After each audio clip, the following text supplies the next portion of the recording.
Welcome to the World of Eora, a news and lore podcast about the Pillars of Eternity games, as well as Obsidian Entertainment's upcoming release, Avowed.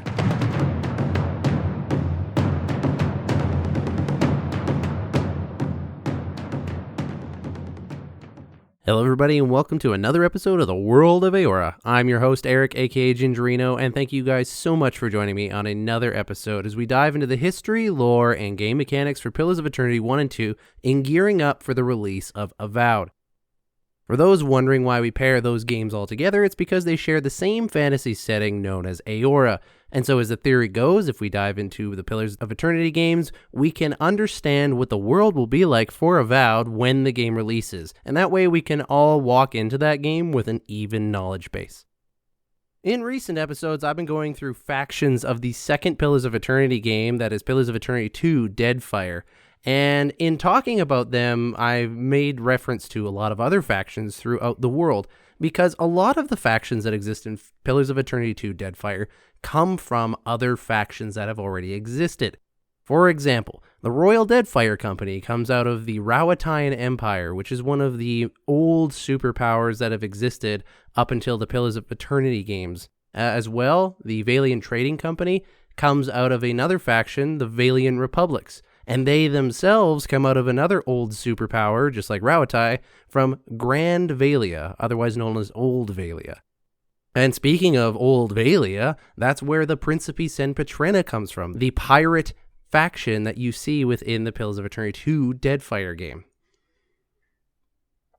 And so in discussing all that, I kind of realized that we haven't really sat down to talk about the Vailian Republics yet.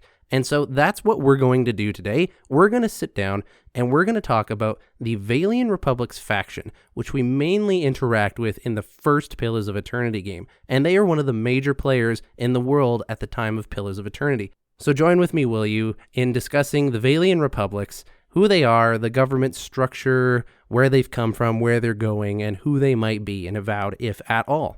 Thank you guys, and let's get into the lore. I'm curious. What exactly did you find there? A lot of the information that I am going to be talking about today comes from pillarsofeternity.fandom.com, and we're going to be looking at the Vailian Republics page for that. However, there is also an article in the first Pillars of Eternity guidebook, which is the lore for the first Pillars of Eternity game. I believe you can get a copy on Amazon, but it's a lot more pricey than the second volume. So, the Vailian Republics. What is the Vailian Republics? Well, the introductory paragraph on this website says the Vailian Republics is a confederation of sovereign city-states along the south coast of the Eastern Reach. The Eastern Reach is like a new continent that has been discovered by a lot of these major superpowers, Aedir, Rawatai, and Old Valia, and they've been setting up colonies on there. Think of it kind of like North America when it was first getting discovered. The European powers and other powers across the world were coming to North America and they were starting to set up colonies. And yes, there were already people living on North America. And you might guess it as well, there were already people living on the Eastern Reach. But that's kind of like the real world equivalent, at least in my mind. So the Vailian Republics is a confederation of city-states along the southern coast of this continent. It consists of 14 cities. Among them are the Great Five cities, otherwise known as the Sueteti Belli in Vailian language. Represented by the 5 stars on their coat of arms, natives of the Vailian Republics are known as Vailians.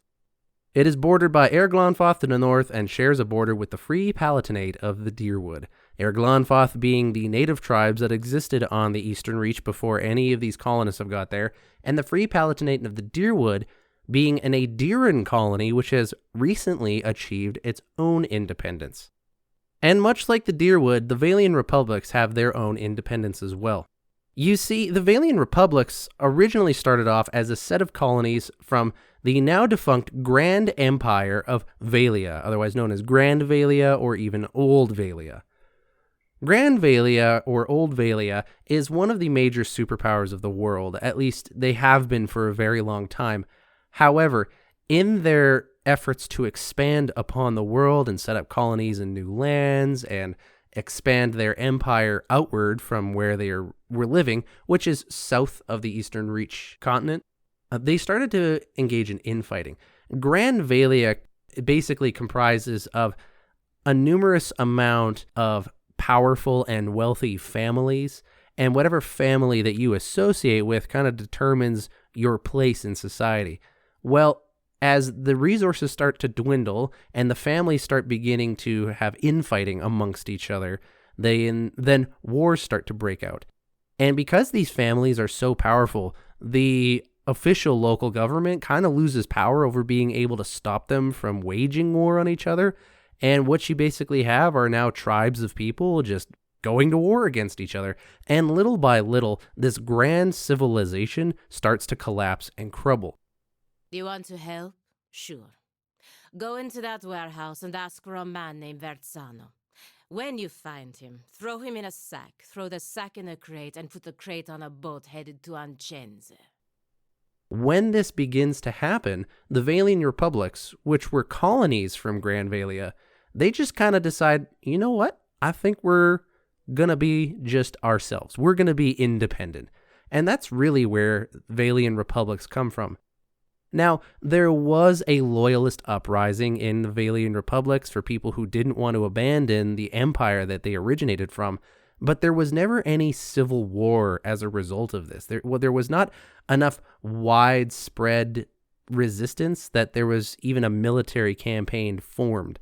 And so it was relatively easy. The Vailian Republics just sort of decided, all right, let's just be our own thing. And so they became their own nation and their own empire. So there's not much to the history of that. There's more history, I think, to Grand Valia than anything else than there is about the Vailian Republics achieving their own independence. But independent they are. And so now you have, whenever you refer to someone who is a Vailian, it's very likely, more likely to refer to a Vailian Republic citizen than anything else, especially since a lot of the Grand and Old Valia citizens have now become pirates in the Deadfire Archipelago. The estimated population of the Vailian Republics is 2.25 million people, most of which being ocean folk, that is humans, roughly half, maybe a little bit more. Their government is what's called a Confederation of Sovereign Republics. Each republic in the Confederation is ruled by a duke or duchess, and the duke is in turn elected by the aristocratic ruling councils of the individual republics, called the Consueli Aseja, the Council of Siege. So basically, each major city within this nation is its own confederation, and in each confederation, there is a duke or duchess, I guess, that is in charge of that confederation. And the duke, which I imagine is the duke of the entire nation itself, is elected by the aristocratic ruling councils of the individual republics, called the Councils of the Siege. So it sounds like the Duke or Duchess of each republic are able to vote as members of this council for the Duke, who I'm imagining is in charge of everything. We're going to read this together and kind of learn a little bit more as we go. The Consueli Aseja have their historical basis in a council of prominent families that the feudal rulers of the Vailian Empire would call together if a fortified city were subjected to siege. So it sounds like this council that existed was set in place by Grand Valia for the purposes of being able to exercise power if ever there was a siege on the cities. When the Grand Empire collapsed, the civilian administrators and aristocratic councils of Valia's colonial cities became the de facto rulers, later legitimized by the formation of the Confederation of Republics.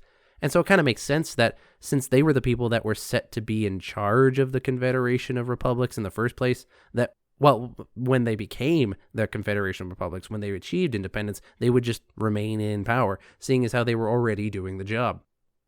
Though many powerful aristocratic families effectively have hereditary positions in the republics, that luxury largely depends on the wealth or military power of the family. A family that declines in power will typically be voted out of the ruling council if their fortunes do not improve in short order.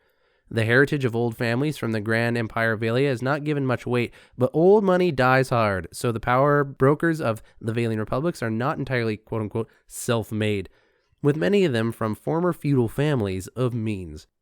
And so it sounds like the Vailian Republics, in a way, are just kind of continuing on living the Vailian lifestyle. Even though Grand Valia collapsed as a civilization, they're still going on with this whatever family has the most power kind of method of structure. In total, there are 14 dukes in the Confederation, and they all have voting rights on the Sangreta Ducala, which is a ducal congress. At least that's what Vailian is for Sangreta Ducala.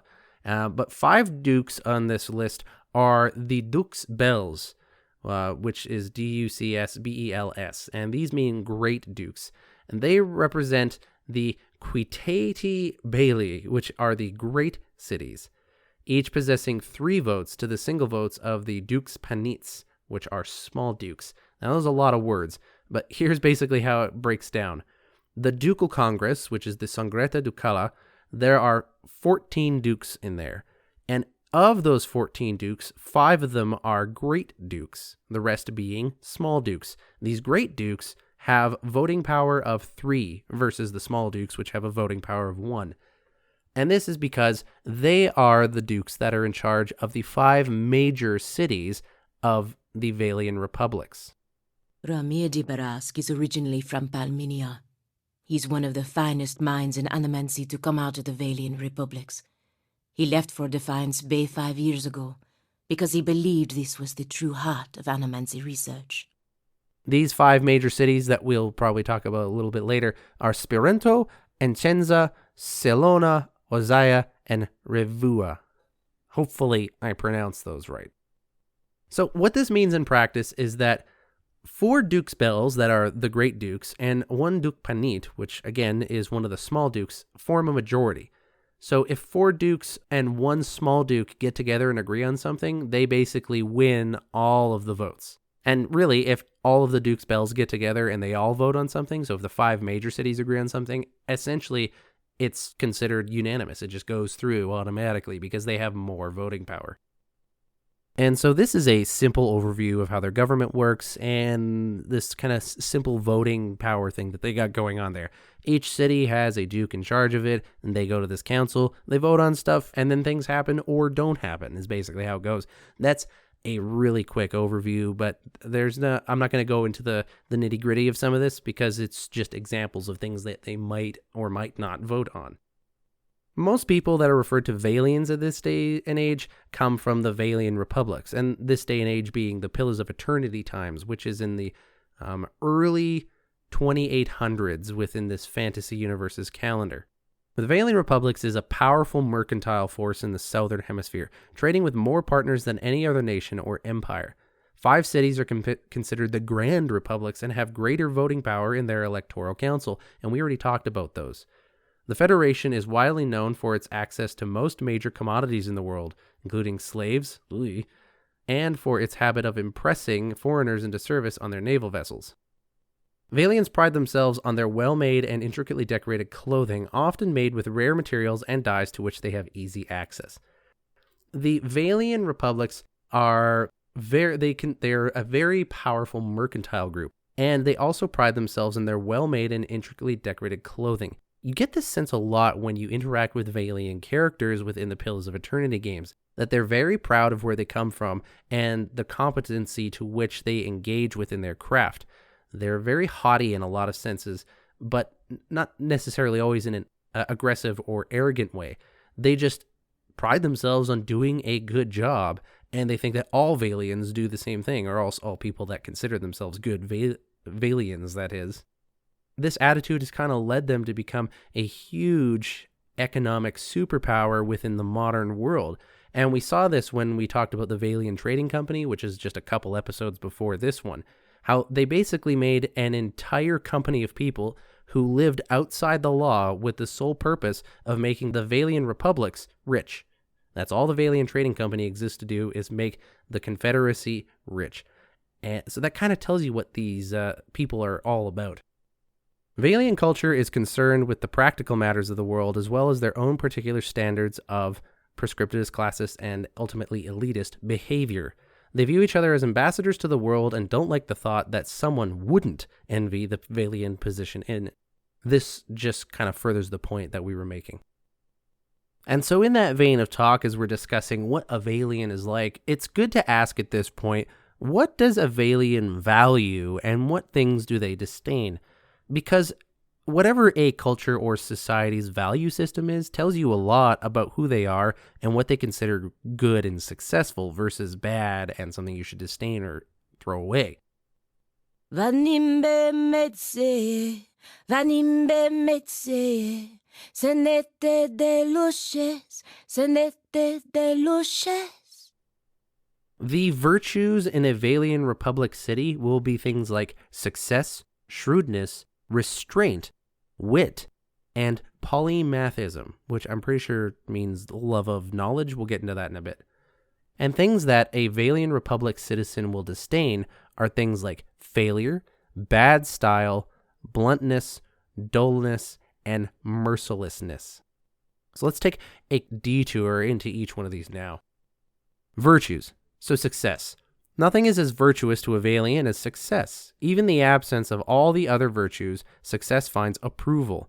Though minor failures or social infractions may be noted during the pursuit of a goal, the end truly justifies the means in the minds of most Vailians. And that's why you can see them engaging, in my opinion anyways, with a lot of what we would probably call morally gray or definitely morally abhorrent activities, such as slavery, for example. Success at all costs is something that a Vailian would believe in. And the other virtues that they live by are ways that you can reach success. I mean, look at it. We got shrewdness, restraint, wit, and polymathism. These things can all be contributed towards the success of a particular goal or enterprise. Shrewdness. Acting quickly is not as valuable as acting correctly. Vailians appreciate measured, considered action. This can also be seen in their art and poetry, where works with expert precision and fantastic economy are revered. So shrewdness, doing things right and doing things, I would say, cleverly. They like employing shrewd tactics and making good business deals. If you ever make a business deal with a Vailian, make sure you read every single piece of the contract, because they will probably aim to take advantage of you. Success at all costs and being shrewd in their business dealings, trying to get the upper hand through the ignorance of their partners. Restraint. Vailians believe in personal restraint, patience, and delaying satisfaction. This applies to political interactions, social interactions, romantic interactions, and even how they eat. Reckless indulgence is frowned upon, though it should not be mistaken for prudishness. They simply believe that the desire needs to ripen before it can be truly enjoyed.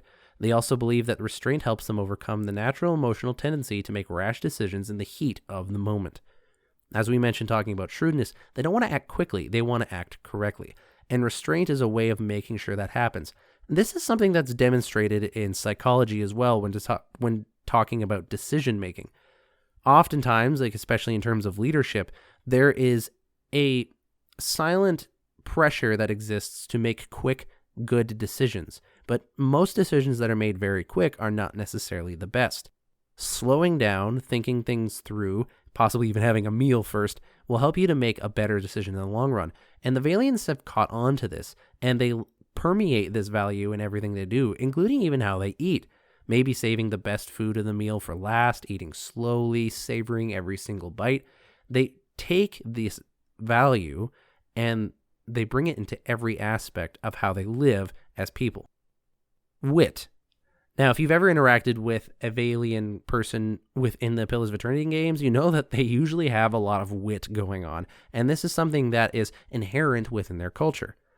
Similar to the Glanfad in respect of cleverness, but applied to criticism and satire, ridicule and flirting and praise is intended to be sharp and biting, and also to be exchanged. Foreigners are often appalled at how merciless Vailians can be toward each other, even dear friends, and still walk away on good terms.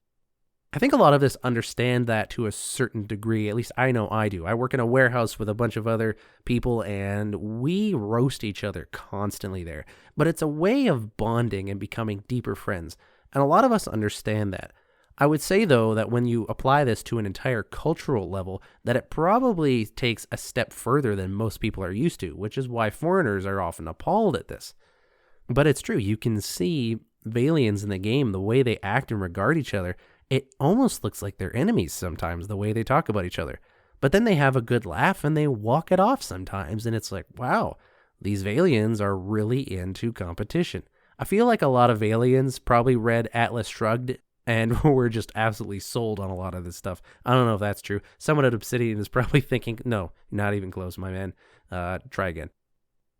The last virtue being polymathism. And I believe I knew what this meant, but I had to look it up anyways. And essentially, a polymath is someone who knows a lot about a various amount of subjects. And so basically, this is kind of a jack of all trades word, or someone who knows a lot about a lot of different things. Vailians believe that well-rounded people are the best people. They tend to brush aside the accomplishments of the highly specialized, which in their view is obsessive, in favor of people who gain deep proficiency in a number of fields. They have a small measure of respect for dilettantes, but often view dabblers as pretenders. So basically, if you're going to do something, do it well and do it deeply. Don't be a dabbler. Don't just dabble in this or dabble in that. If you're going to do something, get good at it. And so what you'll see with a lot of aliens is that the thing that they're good at becomes one of their trades. And that's a key thing, one of their trades. The Vailians like to be specialized in a number of trades so that they are, as it says here, well-rounded people. And all this contributes towards the ultimate virtue, which is success at all costs. And just like how success is the ultimate virtue to a Vailian, the opposite, failure, is their ultimate vice, the ultimate thing to disdain. So just as success is the greatest antidote to any Vailian problem, failure is the greatest poison to any good Vailian reputation. People who fail in major ways are often hounded into exile, sometimes to another republic, but often out of Vailian territories entirely. Naturally, memories are short, and if expatriate manages to rectify their error, find ways into new fortune. So you don't want to fail as a Vailian. And I, for one, I don't think I could live in these kind of conditions where you're constantly having to strive to succeed, and that if you fail, you can literally be exiled? How do they have the people that they have? It's no wonder that the Vailian Republics are as successful as they are in the world, because anyone who's too weak to keep up basically just kicked out and go to another colony where they can slow everyone else down, and all the best and brightest and hard-working people stay in the Vailian Republics. And then they make the Vailian Trading Company and go even more hardcore into making sure that they're powerful and wealthy. With a value system like this behind them, if they don't burn out or destroy each other, this is a force to be reckoned with in the worldwide way of thinking. Next up is bad style. Vailians believe there is a correct way to do anything. Dressing, walking, speaking, eating, courting lovers, etc. Within their own society, they watch and correct each other constantly on perceived failings so minor that outsiders would probably never register them. They don't bother to critique outsiders to their face because they generally believe foreigners are hopeless. So they're a little bit bigoted and nationalistic too, it sounds like. If you're not a Vailian, then you're kind of outside of hope. Like, if you didn't grow up in the Vailian way, there's no way to teach it to you now. You're probably lazy. You're probably not shrewd or restrained. You don't have any wit, etc., etc. So you're kind of hopeless. And this bad style vice, this thing that they disdain, it makes sense when you think about success at all costs. If you're going to succeed at all costs, you have to walk the walk as well as talk the talk. So that includes everything that you're doing. You got to dress well, you have to walk well, speak and eat, and even engage in courting lovers, it says here. You have to do this all very well. You got to succeed at all these things. Dressing well and being able to put that image forth is a sign that you are successful. And it makes sense when you look at their virtues that this would be something that they disdain. Because if you have bad style, then what does that imply about you as a worker, as a good Vailian, in terms of success and all this other stuff? Bluntness. Due to their love of wit and slow approach to interactions, Vailians frown at bluntness. Naked discussions of amounts of money during negotiations, head-on quote-unquote witless criticism, or hasty displays of hatred or love are viewed with contempt. This makes sense because it goes against, as they say here, their love of wit and slow reproach, which would be restraint. So to be blunt, I would say, is to kind of be against wit and restraint combined. Because when you're blunt about something, you're not stopping to think through what is the proper way to talk through this, which is the best way to communicate something. You're just saying what's what. You're not doing good. You're having bad style with your words, if you will. And so this is almost just like a verbal form of the bad style vice. Dullness. Hand in hand with bad style, Vailians dislike the dull or mundane. Even an ordinary occasion or object can be made more enjoyable with a modicum of creativity. Vailians believe that active and creative minds are sharp minds. They also think that if someone fails to deliver flavor or attitude is, to his or her audience, they're just being inconsiderate. Serving the same dish day after day? Dull. Wearing the same outfit you've worn before? Dull. Visiting the same locale you have before? Dull. Vailians appreciate new experiences and surprises and celebrate the people who give them those things. Wow, I feel a little bit called out in some things here because I like my routine. I will wear the same outfit 2 days in a row sometimes, and I don't mind eating the same dish, well, every week anyways. It's probably the same thing every single day. But yeah, I don't know if I'd make it in a Vailian Republics culture. Some people, though, I know thrive in this, and they love to live this always exciting, high-octane lifestyle. And as it says here, this goes hand in hand with bad style. If you have bad style, you might also just be dull. Really, in their view, if you're not exciting, then you're not successful. And if you're not successful, you're nothing in the Vailian Republics. The last one, and this one surprises me off of the title alone, so we'll dive into this more and see what's really going on here, but mercilessness. The reason this surprises me is because a lot of their value system seems to be pretty merciless in the first place. Like, if you're not good enough, get out kind of thing, and to me, that seems without mercy. But let's see what it says here in the lore. Mercy in itself is not celebrated. Okay, well, not surprised there so far. But it is expected if the cost is not significant to the person granting it. Okay. Vailians are hard traders and fierce combatants, but they have some implicit boundaries in circumstances where advantage is overwhelming. Victory can be humbling or fatal to the losers, but should not be cruel or pitiless.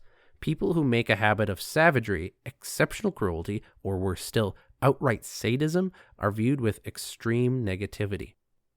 I'm actually really glad for this last part because I think without this last vice, this value that they disdain, without this, I don't see the Vailian Republics being able to survive, because eventually it would just come up to this kind of savage way of living of I have to succeed at any cost, and so I must take down the people around me. But if a society lives that way, they'll take down everyone around them until there's only one person left standing, and then you're not a country, you're just you.